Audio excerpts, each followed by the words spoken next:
我哋喺一個汽車活動上面見到雨橋同埋陳樂瑤啊，問下雨橋啦，近排咁多嘢接嚟接去嘅話，會唔會考個車牌揸車方便啲呢？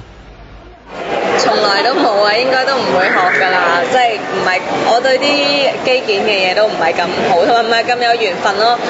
我都唔見咗好多次電話，如果有部車，我可能喺停車場都揾唔翻。會唔會揾個男朋友或者自己人？我會啊，一定會咯，因為即係自己都成日都會要去一啲唔同嘅地方，咁又即係唔係好似普通人咁有一個翻工嘅固定路線，有人車就會好啲咯。即係基本條件嚟嘅喎，要識揸車啊！而家係咯，細個嘅時候冇咁覺得，而家成日都要去到好遙遠啊、好隔涉嘅地方，所以有男朋友車就最好咯。陳樂瑤都算係半退出娛樂圈㗎啦，咁近排仲專心畫畫添。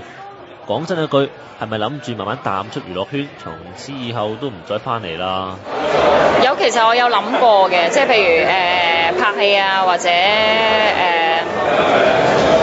唱歌嗰啲咧，暫時就可能未必會啦。即係如果譬如拍戲嘅話，客串下都可以嘅，即係我唔想太長時間咧。